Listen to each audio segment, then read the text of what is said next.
Je m'appelle Alice, je suis maman de 2 petits garçons. J'ai grandi entre Marseille et les Hautes-Alpes.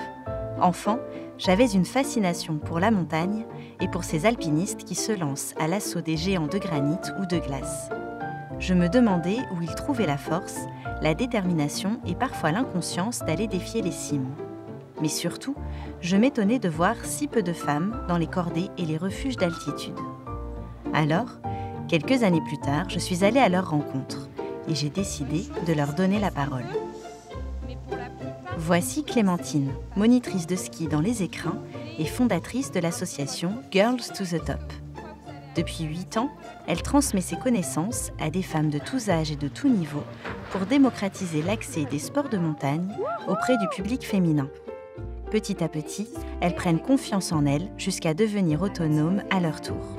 Je suis tombée un peu dans cette notion de faire bouger un peu les lignes à mon échelle un peu par hasard. Avec un copain guide qui grimpait un peu tout le temps en tête et tout, qui me dit Clem, là, t'as le niveau d'y aller, pourquoi t'y vas pas? Ah bah oui, pourquoi? Au début, quand j'étais jeune, je me disais un peu ça. Oh ouais, je vais aller avec les garçons parce que les filles... Et en fait, pas du tout. Tu rencontres plein de nanas un peu comme toi. Et du coup, c'est un peu une école de la vie et des relations humaines.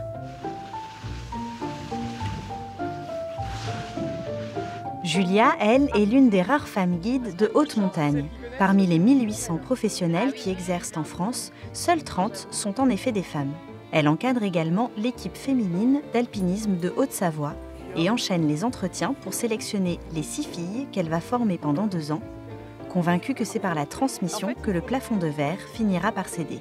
Ce regard que moi je sens très différent sur une femme ou sur un homme en montagne, ça a évidemment eu un gros impact sur moi. Tiens, tu veux que je passe le ou pas? Que tous les jours je ne sois pas crédible, que je paraisse pas crédible en montagne, et ça me blesse, quoi. Je me dis comment ça se fait que moi je dois faire mes preuves du matin au soir, quoi.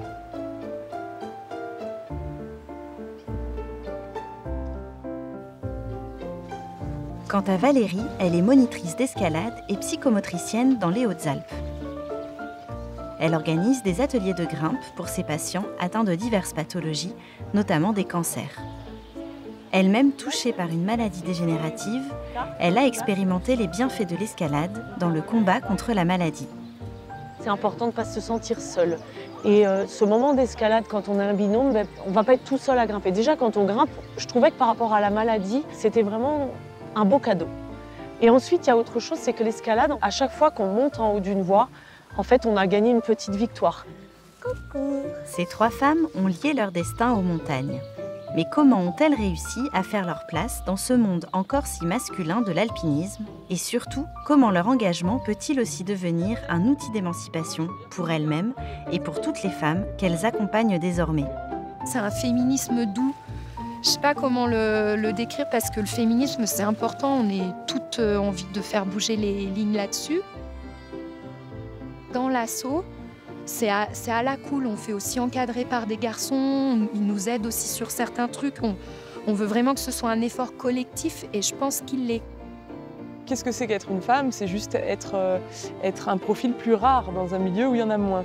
Donc on a tendance à être un petit peu agacé par ce combat féministe, mais en fait je pense que ça n'a rien de négatif. C'est juste de dire, faut s'affranchir de ce regard-là et oser passer par-dessus notre côté un peu plus rare.